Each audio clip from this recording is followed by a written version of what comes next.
Selamat datang kembali di channel Robistat. Kali ini kita akan bahas tentang uji komparasi di dalam statistik dengan menggunakan R Commander. Nah, sebagaimana kita tahu bahwa di dalam uji komparasi itu ada 3 hal yang diuji, yaitu uji mengenai rata-rata, uji mengenai varians, dan uji mengenai proporsi. Nah, untuk uji terkait dengan rata-rata pada umumnya digunakan untuk statistik parametrik ya, ketika data itu berdistribusi tertentu, misalkan saja berdistribusi normal. Pada umumnya kalau dia tidak berdistribusi normal, kita menggunakan statistik uji yang non parametrik seperti itu. Nah, kita akan coba contoh kasusnya. Kita ambil data ya, kita impor data dulu. Kita ambil misalkan data dari SPSS, misalkan ini namanya uji komparasi ya. Kemudian first column itu sebagai row name, kita lakukan oke. Ya, kita timpa saja. Kita ambil uji komparasi seperti ini. Oke, datanya sudah masuk, tinggal kita lihat datanya. Nah, seperti ini ya, ada beberapa data. Nah, misalkan kita harus melakukan dulu pengujian dari data yang mau kita gunakan. Misal kita menggunakan uji satu populasi ya. Kalau uji satu populasi berarti kita membandingkan dengan suatu nilai. Misalkan kita menggunakan uji tentang Gini rasio di Indonesia tahun 2021. Nah, kita lihat dulu statistiknya. Kita menggunakan klik statistik, summary, kemudian test of normality. Nah, kalau kita lihat di sini Gini rasio, kita bisa menggunakan beberapa uji normalitas ya, sesuai dengan yang kita inginkan, Shapiro-Wilk, Anderson-Darling, Lilley-Ford, dan lainnya. Kita pilih salah satu aja, misalkan Shapiro-Wilk. Untuk Gini rasio, kalau kita lihat di sini nilainya probabilitasnya di atas 0,05, berarti dia datanya normal gitu ya, datanya berdistribusi normal. Nah, kita lihat dulu deskriptifnya, statistik deskriptif dari Gini rasio itu seperti apa. Statistik summary, kemudian numerical summary, kita ambil si Gini rasio tahun 2021. Nah, kalau kita lihat secara rata-rata 0,3457. Nah, berarti boleh nggak kita katakan bahwa Gini rasio kita itu di atas 0,3 ya. Nah, kita akan menguji ini, maka kita menggunakan namanya statistik compare means, yang mean untuk menggunakan single sample t-test ya. Jadi cuma satu nilai. Tadi diuji Gini rasio, kemudian kita menggunakan uji. Nah, ini uji dua arah, berarti dia tidak sama dengan 3, misalkan ini lebih kecil dari 3 dan ini lebih besar dari 3. Boleh kita katakan bahwa 0,34 ini lebih besar dari 0,3, artinya kita anggap bahwa Gini rasio atau ketimpangan kita masih tinggi lah ya, di atas 0,3 misalnya seperti itu. Oke, kita langsung apply saja. Nah, hasil menunjukkan bahwa nilai T statistiknya itu di atas 1,96, yaitu sebesar 6,3, dan probabilitasnya 0,000 atau di bawah 0,05, sehingga kita katakan bahwa kita mereject H0 dan dikatakan bahwa nilai dari rata-rata Gini rasio dari 34 provinsi Indonesia itu masih di atas 0,3. Kita menguji satu lagi, misalkan untuk data, kita akan coba untuk uji normalitasnya ya. Misalkan data kemiskinan lah, kemiskinan tahun 2021, kita apply, ternyata dia tidak signifikan, ternyata dia signifikan di bawah 0,05, sehingga datanya dianggap tidak normal ya, tidak berdistribusi normal. Nah, kita akan menguji, misalkan kita cek dulu deskriptif dari tingkat kemiskinan di Indonesia ya, tahun 2021 seperti ini, kita apply. Nah, dia nilainya 10,42. Nah, boleh nggak kita katakan bahwa kemiskinan kita itu di atas dari 10% gitu ya, di atas dari 10%. Maka kita tidak lagi menggunakan uji T sample t-test, one sample t-test, tapi menggunakan uji non par. Ya, biasanya digunakan uji Wilcoxon. Nah, kita pilih di sini non parametric test, kita pilih single sample Wilcoxon test. Nah, kita pilih tadi kemiskinan tahun 2021, tinggal kita apply. Nah, ini kalau tadi belum kita set ya, tadi tinggal kemiskinan 2021, jangan di-apply dulu tapi di opsi dulu ya. Menggunakan apakah kemiskinan kita itu masih di atas 10%, artinya kemiskinannya tinggi gitu ya. Kemudian nanti bisa pendekatan default saja, kita apply. Nah, dari sini boleh kita katakan bahwa dia tidak signifikan secara rata-rata ya, karena 34 provinsi dia di atas probabilitasnya di atas 0,05, 0,6 artinya dia di atas 0,5 artinya dia tidak tolak H0. Kita katakan walaupun misalnya secara rata-rata 10,4 kita masih bisa menyatakan bahwa kemiskinan kita di sekitar 10% ya, tidak jauh dari 10 gitu ya, karena dia do not reach H0, sehingga dikatakan bahwa dia tidak bisa kita katakan dia jauh atau lebih besar dari 10. Itu untuk one sample. Kemudian kalau kita menguji populasi misalkan untuk dua populasi ya, dua populasi ini dibagi dua lagi dan bersifat dependent dan independent. Dependent itu artinya dia memiliki kaitan, berpasangan, pair, match, atau dia ada suatu treatment atau ada suatu dummy waktu misalnya sebelum dan setelah pandemi. Itu misalkan dependent. Sedangkan kalau independent yang benar-benar lepas ya, dua hal yang populasi satu tidak mempengaruhi populasi lainnya. Misalkan gini rasio tadi, kita lihat ketimpangan. Oh, mungkin di daerah-daerah barat ya, misalkan maksudnya di Indonesia bagian barat dan tengah misalnya, atau tengah dan timur itu terjadi ketimpangan yang berbeda ya.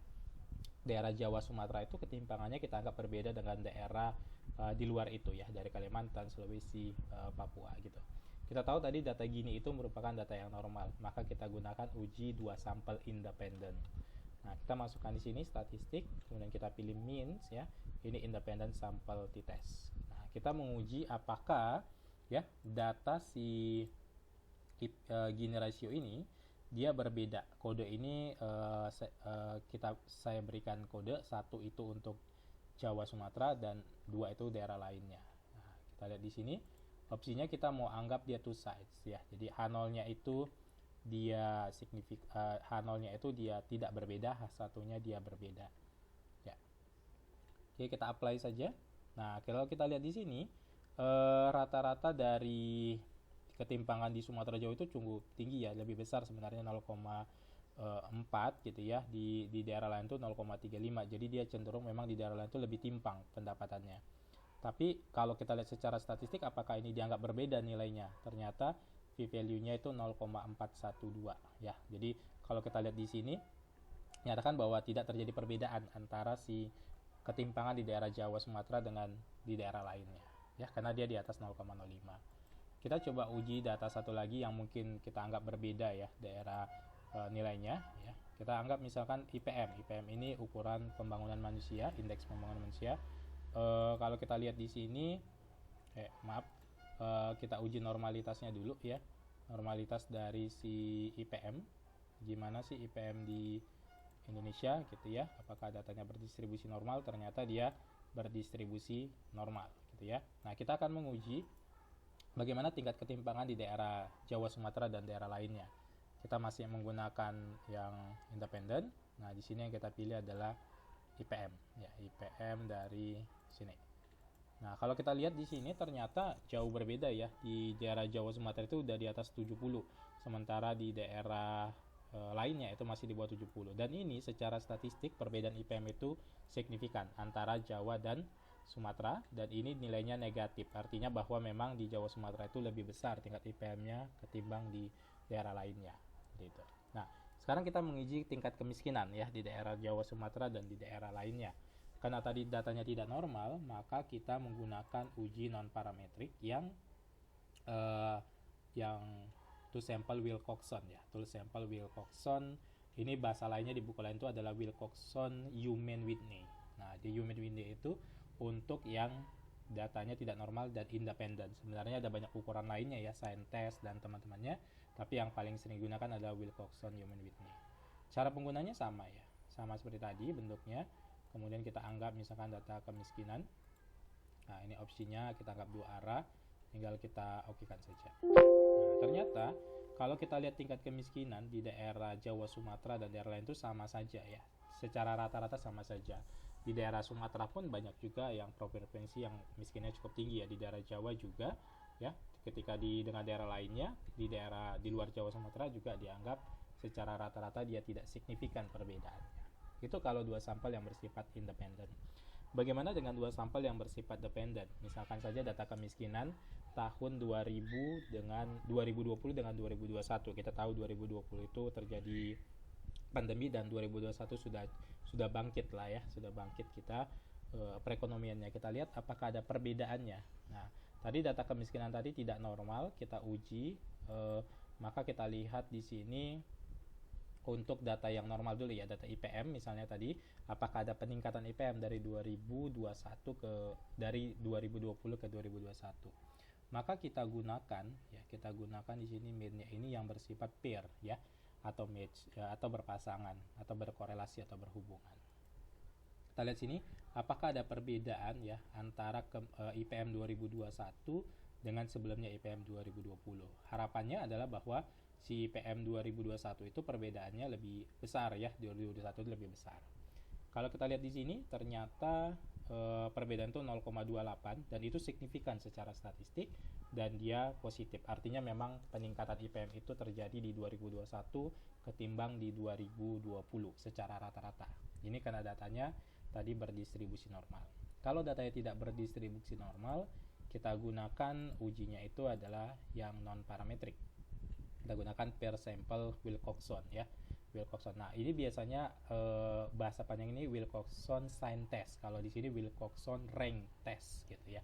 Atau orang lebih kenal dengan namanya Wilcoxon Human Whitney. Ya, seperti itu. Ini pair ya. Kita lihat apakah memang kemiskinan di 2021 itu lebih kecil dari 2020. Nah, dengan usaha-usaha yang sudah dilakukan, berarti hipotesisnya harusnya lebih kecil. Difference-nya lebih kecil. Kita apply. Nah, ternyata secara statistik terjadi perbedaan yang cukup signifikan ya. Di sini kita lihat p-value-nya kurang dari 0,05. Artinya memang terjadi penurunan tingkat kemiskinan di tahun 2021 sebesar 0,3 penurunannya. Hampir 0,4 penurunan kemiskinan, 0,4% yang sudah dilakukan. Itu kalau menggunakan 2 sampel. Nah, sekarang bagaimana kalau kita menggunakan lebih dari 2 sampel ya. Misalkan kemiskinan kita anggap ini menggunakan asumsikan datanya berdistribusi normal ya. Untuk atau IPM tadi kita lihat apakah IPM itu dia sama. Sekarang kalau tadi dibagi 2 antara daerah Jawa, Sumatera dan daerah lainnya, sekarang kita pisah si Sumatera. Jadi Sumatera, Jawa dan daerah lainnya. Jadi sekarang ada 3. Maka uji yang kita gunakan adalah uji ANOVA ya. Jadi kita klik di sini statistik, pilih means, pilih ANOVA one way ya. One way ini artinya dia menggunakan satu si pembandingnya ya, tadi berdasarkan daerah misalnya. Nah, nanti bisa jadi kalau dia bukan berdasarkan daerah saja, misalkan berdasarkan lain laginya ya. Misalkan kondisi PAD-nya kita anggap ada sedang, tinggi, rendah, itu nanti pakainya multi way. Jadi ada nanti ANOVA 2 way, ANOVA 3 way dan seterusnya, atau nama generalnya multi way ANOVA gitu. Nah, kita coba di sini one way ANOVA. Misalkan kita buat tipe di sini ya, antara tingkat IPM tadi ya, IPM 2021. Nah, kemudian kita pilih nanti namanya ada post hoc atau fairways ya, comparison ya. Kemudian di sini kita bisa juga mengasumsikan bahwa kalau dia dianggap tidak homogen datanya, variansnya. Tapi kita centang dulu ya. Nah, kalau kita lihat di sini ternyata secara umum tingkat IPM itu kalau kita lihat di ANOVA-nya ya. Di ANOVA dia bersifat signifikan. Kenapa signifikan? Karena dilihat dari nilai probabilitasnya. Nah, ini ya. Siapa yang berbeda itu? Yang berbeda itu ternyata antara lainnya dan Jawa Bali ya. Jadi kalau Sumatera itu ada di tengah-tengah. Jadi dia nilainya dengan Jawa Bali nggak terlalu jauh perbedaannya, walaupun memang di sini Jawa Bali itu lebih besar daripada Sumatera karena nilainya negatif. Dan Sumatera dengan daerah lainnya itu tidak terlalu berbeda signifikan nilainya, walaupun dia lebih besar si Sumatera ya. Tapi yang sangat mencolok itu adalah daerah lainnya, yaitu daerah Kalimantan, Sulawesi, Papua, Maluku dengan daerah Jawa Bali. Ini perbedaannya cukup signifikan gitu. Jadi dia secara sekaligus melakukan uji pairnya, uji berpasangannya. Nah, kalau misalkan tingkat kemiskinan tadi dari IPM, kemiskinan tadi datanya tidak normal ya. Kita mau lihat apakah perbedaan ketiga wilayah itu sama atau tidak. Maka kita gunakan datanya yaitu uji non-parnya adalah uji yang Kruskal-Wallis. Ya. Jadi kita lihat apakah kemiskinan ketiga daerah Jawa, Sumatera dan lainnya itu berbeda nggak dari sisi tingkat kemiskinannya. kemiskinan tahun 2021. Nah, kalau kita lihat di sini, ternyata secara statistik menyatakan dia tidak berbeda, ya, karena nilai probabilitasnya di atas 0,38. Itu kalau kita berbicara bersifat dia yang independen. Jadi daerahnya ya tidak saling terkait misalnya. Tapi kalau dia misalkan dia terkait, misalkan bagaimana tingkat kemiskinan sebelum pandemi, ya, setelah pandemi, saat pandemi dan recovery pandemi 2019, 2020 dan 2021, maka itu disebut dengan nanti yang bersifat dependen. Maka yang kita gunakan adalah nanti menggunakan uji non-parnya yang Friedman. Nah, kita akan menguji ya tadi tingkat kemiskinan sebelum pandemi, saat pandemi, dan recovery. Nah, ini tinggal kita okekan saja. Kalau kita lihat secara statistik memang ketiga itu berbeda jauh ya, berbeda jauh tingkat kemiskinannya ya. Kemiskinan 2018 itu di bawah 9% secara rata-rata, 2020 naik menjadi 9% dan 2021 dia turun ya. Secara nilai mediannya yaitu di bawah 9, kembali ke 8,5. Nah, ini kita melihat uji komparasi secara rata-rata untuk yang parametrik dan median untuk yang non parametrik. Kemudian apalagi yang bisa kita lakukan di sini untuk uji variance ya, uji variance. Kita bisa menguji variance itu di sini. Uji variance untuk two variance. Nah, two variance ini tadi antara Jawa dan Jawa, Sumatera dan daerah lainnya, misalkan dari sisi IPM-nya apakah variasinya itu berbeda ya, IPM-nya kita lihat di sini. Nah, kalau kita lihat di sini, dia ternyata tidak signifikan variasi datanya ya antara daerah itu, karena p-value-nya di atas 0,05. Kalau lebih dari 2, biasanya kita menggunakan uji variance itu kalau nggak Bartlett, Levin test ya. Baik Bartlett dan Levin ini pokoknya dia boleh 2, boleh 3, dan boleh seterusnya. 2 boleh, 3 boleh. Tapi kalau two variant F-test itu cuma 2 yang diuji. Kalau Bartlett dan Levin itu bisa lebih dari 2. Makanya di sini kode dan type itu bisa aktif ya. Tipe ini kan yang Sumatera, Jawa, dan daerah lainnya. Kalau kita lihat secara IPM-nya antara ketiga wilayah itu variasi datanya, bukan rata-ratanya ya. Variasi datanya dia dianggap berbeda ketiga wilayah. Kalau dia 2 wilayah dianggap sama ya. Tapi kalau dibagi 3, nah ternyata terlihat variasi data itu berbeda di antara ketiga wilayah itu ya. Ini Jawa, Bali, lainnya dan Sumatera. Nah, kemudian kita bisa menguji apa lagi untuk uji proporsi ya. Kita bisa melakukan uji komparasi itu uji proporsi. Nah, kita ambil data dulu untuk uji proporsi. Import data uji proporsi. Kita timpa saja datanya. Yes, uji proporsi. Oke, di sini kalau kita lihat datanya, di sini ada gender ya, laki-laki, perempuan, gender, kemudian pendidikan, daerah, dan seterusnya. Nah, kita bisa menggunakan uji proporsi, satu proporsi itu di frekuensi ini.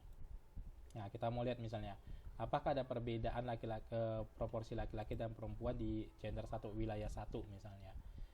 Nah, tinggal kita buat ini nih, G-square goodness of fit, only satu variabel ya.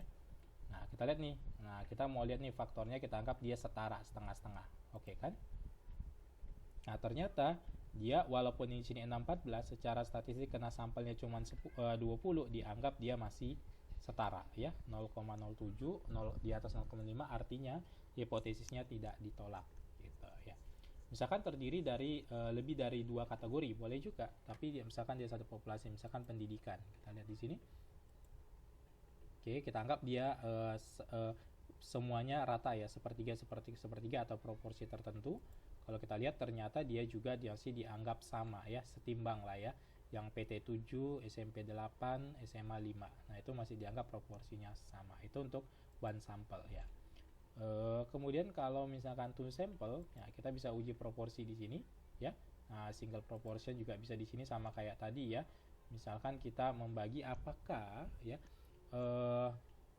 gendernya sama atau tidak. Nah, di sini opsinya kita pilih misalkan salah satu sebagai si acuan. Nah, gendernya, nah misalkan proporsi laki-laki, apakah dia dianggap 0,5 atau dia di bawah 0,3 misalnya. Ya. Atau di bawah 0,5 uji satu arah. Nah, uji satu arah.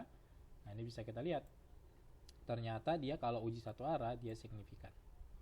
karena memang proporsinya itu cuman, ini kan dia 6 ya, 6 dibagi dengan 20, dia 0,3, berarti kita anggap dia masih di bawah 0,5. Itu kalau satu proporsi. Kalau dia misalkan uji dua proporsi, nah, apakah gender tadi ya, laki-laki perempuan tadi itu dia sama nggak untuk antar daerah. Nah, antar daerah misalnya daerah 1, daerah 2. Nah, kalau kita lihat di sini laki-laki di daerah A itu sama nggak dengan di daerah B ya, H0-nya sama, H1-nya berbeda. Kalau kita lihat dari sini, proporsi di daerah A itu cuma 0,3, proporsi di daerah B itu 0,7 ya. Nah, tapi secara statistik kalau kita lihat di sini nilai p-value-nya di atas 0,05 ya. 0,11 dan 0,05 artinya proporsinya itu dianggap sama, masih sama karena jumlah sampelnya juga sedikit. Jadi kita belum berani menyimpulkan bahwa proporsinya berbeda dengan hanya sebanyak itu sampelnya gitu ya. Hanya 20 dari 20 sampel dibagi dengan 2 wilayah gitu. Nah, kalau lebih dari 2 tadi misalkan pendidikan tadi ya, kita menggunakan ya tadi data summary tadi ya, data summary untuk yang frekuensi. Misalkan dari sisi pendidikan tadi dia ada tiga kategorinya. Nah, jadi bisa di sini dianggap dia sama semua, ternyata dia tidak signifikan. Demikian penggunaan untuk uji komparasi, baik menggunakan uji rata-rata, median, proporsi maupun varian. Semoga bermanfaat. Sampai ketemu di video-video berikutnya. Terima kasih.